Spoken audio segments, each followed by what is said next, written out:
A continuación, en el marco de este acto de apertura de la Semana Social 2019, hará uso de la palabra el presidente de la Conferencia Episcopal Argentina, Monseñor Oscar Ojea.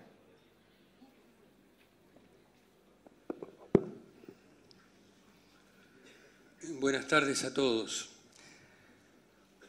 Tanto el Papa Francisco como el documento de Aparecida usan mucho la palabra pasión.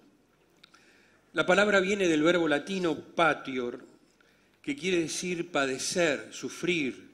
De allí, cuando hablamos de la pasión de Cristo, esta palabra alude en primer lugar a la vulnerabilidad del hombre, Jesús, que la padece. Y también alude a la paciencia. La paciencia tiene la misma raíz con el cual él soporta el padecer. Pero sin embargo, en el lenguaje corriente usamos la palabra pasión no solo porque algo nos hace sufrir, sino también porque lo deseamos con el corazón, porque tendemos a ese objeto con todo nuestro ser, que incluye espíritu, inteligencia y sensibilidad. De allí que el Papa, en la alegría del Evangelio, nos dice: para ser evangelizadores de alma hace falta desarrollar el gusto espiritual de estar cerca de la vida de la gente, hasta el punto de descubrir que eso es la fuente de un gozo superior. La misión es una pasión por Jesús, pero al mismo tiempo es una pasión por el pueblo. Sin embargo, es fácil para el dirigente social y para el político alejarse del pueblo. A veces la presión de una élite o un malentendido profesionalismo o la tarea de construir una imagen y de vivir para ella parecen como metas prioritarias. Todas estas lejanías son captadas rápidamente por nuestro pueblo, que muchas veces mira a sus dirigentes muy lejos de su realidad. En la misión del dirigente se necesitan hoy más que nunca tres pasiones: una pasión por la patria, una pasión por la justicia y la equidad, y una pasión por el encuentro y la paz de los argentinos. Una pasión por la patria.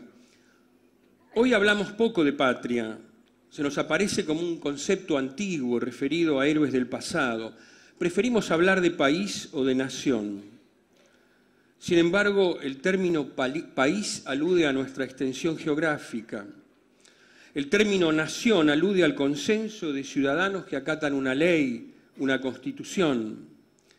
En cambio, el concepto de patria tiene que ver con la raíz, con la pertenencia más profunda a una comunidad. Tiene que ver con nuestra proximidad al hermano. Incluye la cercanía, el vínculo, la presencia. La patria es un don y una tarea. Es un don, por un lado es lo heredado, lo recibido, lo que me mueve a dar gracias, lo que me han dejado mis viejos. Incluye una historia común, una lengua materna con todos sus matices expresivos y, por supuesto, incluye diferencias que están llamadas a complementarse. Pero al mismo tiempo la patria es una misión, hacer la patria. Estamos llamados a transformar lo que hemos recibido. Y aquí encontramos nuestra misión propia de dirigentes, que debe tomarnos la vida y el corazón. En la misma carta, el Papa nos dice: la misión en el corazón del pueblo no es una parte de mi vida o un adorno que me puedo quitar.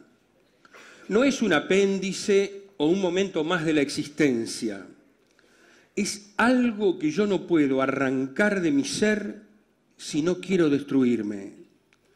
Yo soy una misión en esta tierra y para eso estoy en el mundo.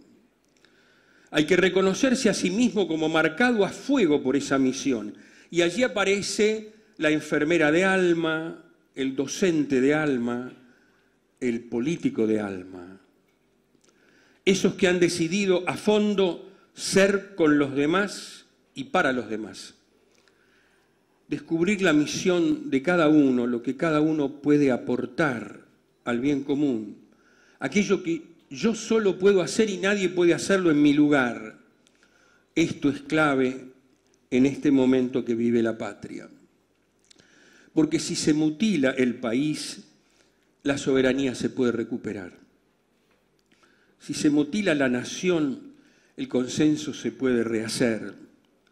Pero si quedamos huérfanos de patria, nuestra vida se desdibuja, no tiene identidad ni tiene sentido.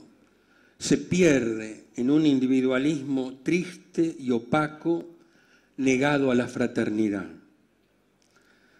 Hago presente con ustedes estos versos de Leopoldo Marechal acerca de la pasión por la patria.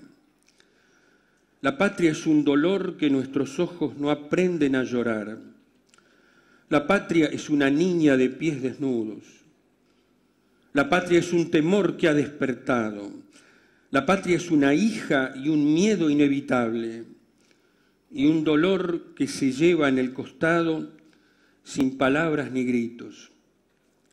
Es imprescindible recuperar esta pasión para poder afrontar el desafío que nos presenta este tiempo sumamente difícil y duro para los argentinos.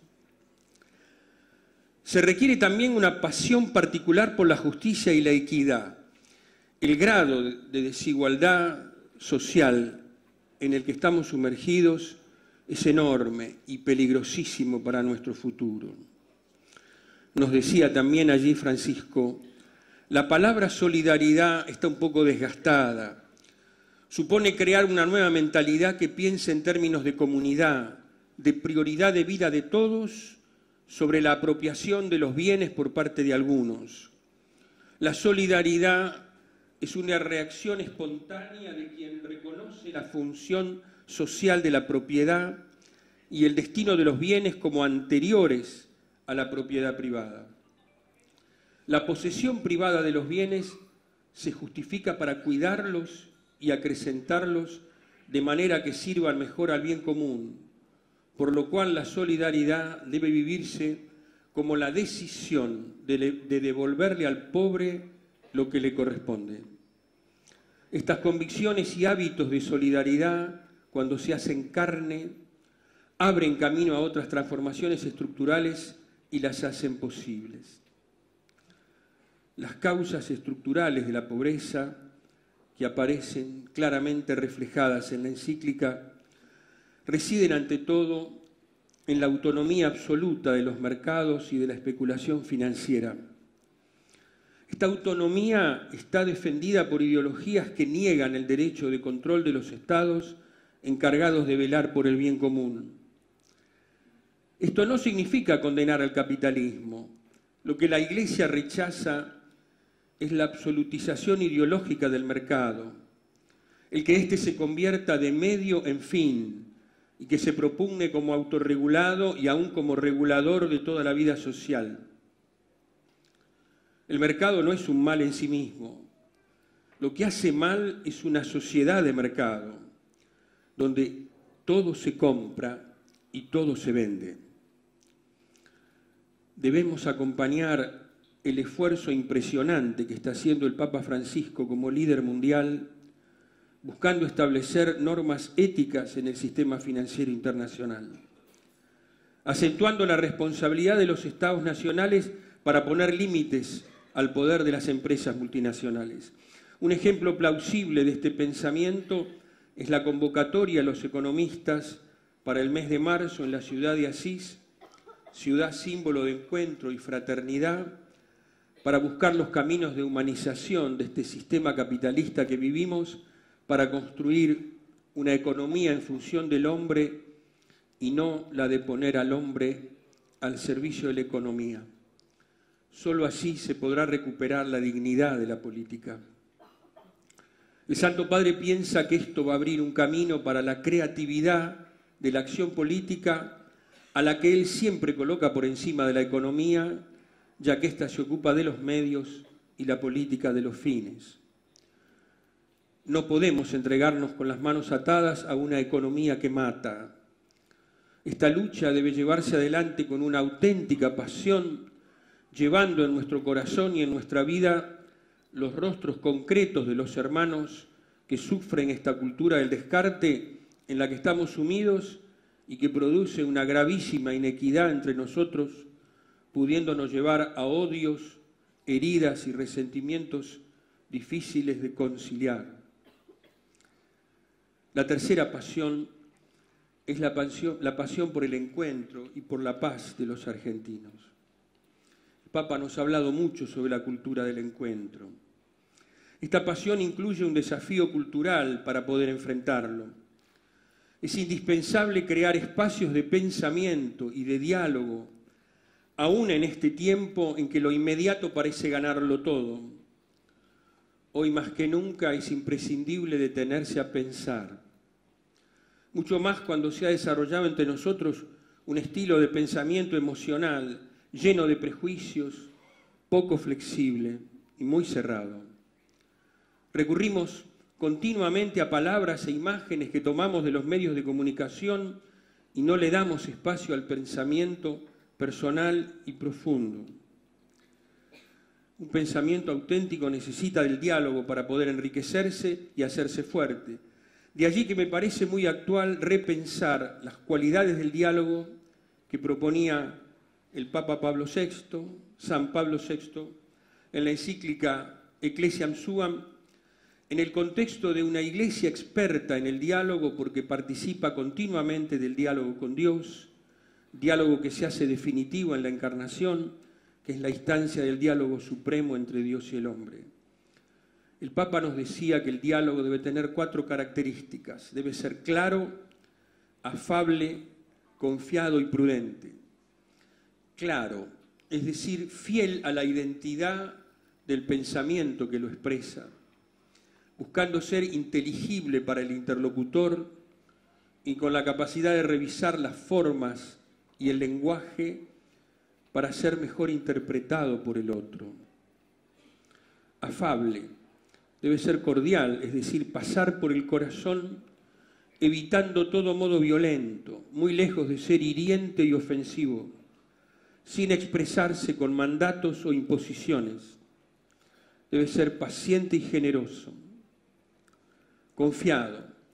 La confianza debe estar puesta tanto en el valor de la propia palabra para transformar al otro, cuanto en la capacidad personal de ser transformado y enriquecido a través del pensamiento del otro. Es la confianza de ser escuchado y comprendido. Y prudente, es decir, debe tener en cuenta las condiciones psicológicas del interlocutor, sus edades. Este diálogo se hace más imperioso aún por la crisis de nuestro vínculo con nuestra casa común, la hermana madre tierra.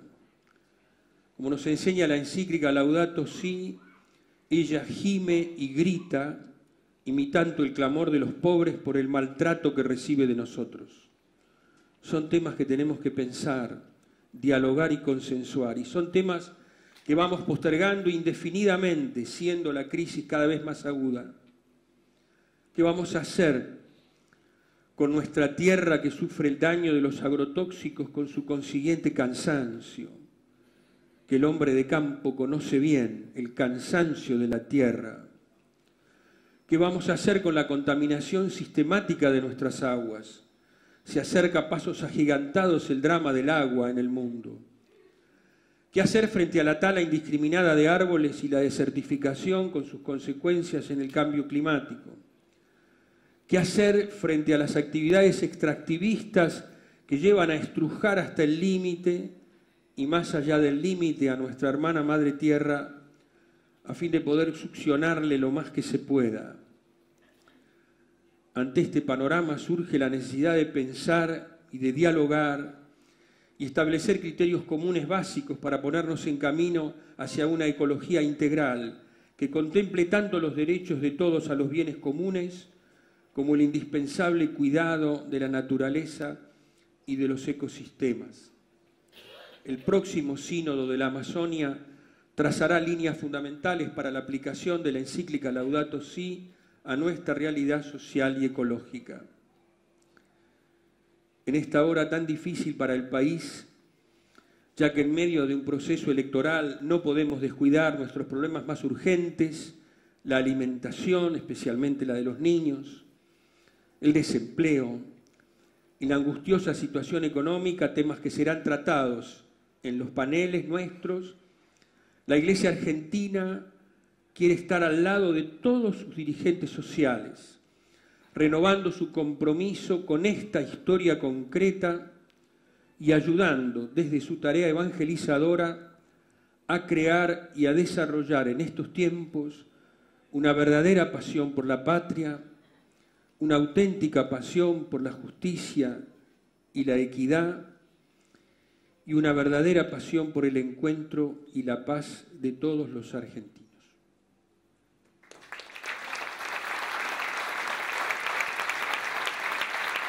Escuchamos la palabra del presidente de la Conferencia Episcopal Argentina, Monseñor Oscar Ojea.